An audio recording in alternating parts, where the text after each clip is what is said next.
I'm wondering about, so when you're working with clients, for example, and there's the prepare phase and then the buy phase of your service, is there, do you prepare them like for kind of like the biases of the system, or do you really like lean in and have like a support system for them if things don't go as smoothly as they actually should, Yeah, that's a good question. All right, so my co-founder is the first person to graduate the program.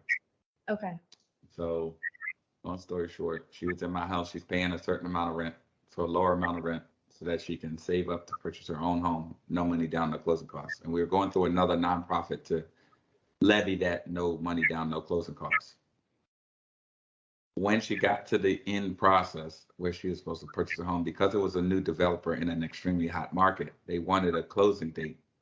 The nonprofit that was going to provide the loan for no money down on closing costs was dragging its feet on the closing date. And they weren't giving that information because they said once we appraise the property, 30 days after that, we'll begin closing on the loan. Well, the developer at the time was like, he got the appraisal and they're like, okay, so when are we closing? Within the next couple of weeks, and they were giving dates out. So it was a disconnect between those two. And so in that process, what happened was they essentially dropped the contract. And so they were like, hey, yeah, we don't know. We're not getting the information we need. We're going to drop the contract. And so my co-founder was distraught, you know what I mean? Because we had walked through the whole process, and this is, I'm looking at it from the standpoint of, this is messing up my model. Like, you know what I mean? I wanted the model to work like this. You're throwing it off because of, whatever in their system. And so what ended up happening was they dropped the contract, and I told her, I was like, call a finance department and tell them what happened, or for the builder. And she called them and she told them everything. And the guy was like, well, if you have the money, that you can reapply in our system, and if you qualify, you'll be able to purchase a home. But the difference is you won't be able to purchase a home at the price that you locked in. You have to buy it at the purchase price now. So once again, that's another obstacle. So that what she had locked it in for was about 300.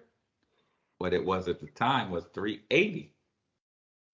Oh, That's wow. a distinct difference, right? And now you're no longer getting the property for no money down.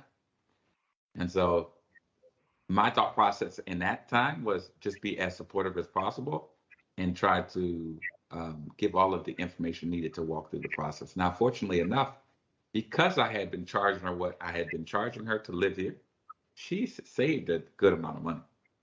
Like, I want to say like $50,000, $60,000. And on top of that, she had a 401k, et cetera. So she was able to move some things around and still purchase a home. And she lives in the house to this day. It's across the street from my house. And so in that, I think it's maintaining a level of flexibility to make sure that individuals understand that there are going to be some obstacles, but that doesn't stop the end thing. You go for the end thing, and we're going to help support you get to that end thing, regardless of what it is. For instance, the apprentice in my house currently was like, oh, I want a duplex. And we were trying to communicate or convey that is going to be highly expensive for a first home. You might want to be more flexible and think about some various different things. And through support, in about month 6, she came downstairs and she was like, yeah, I think I'm gonna look at single family homes. That seems to be more feasible. Now, ultimately, I could have been like, nah, you don't want to do this. This is not what you want to do. But the conversation was always like, that's great, and that may happen, and I'm not sure that it does or does not. But be aware that it costs this much, and remain a level of flexibility, because you can get to that.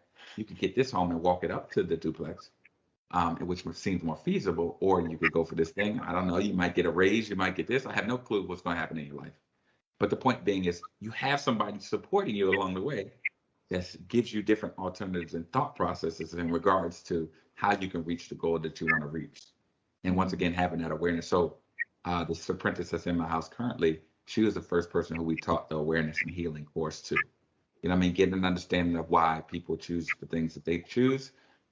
What's your value? Where does that come from? Social norms versus market norms in terms of value. You know what I mean? Touching on various things that have to do with things we process but don't unpack.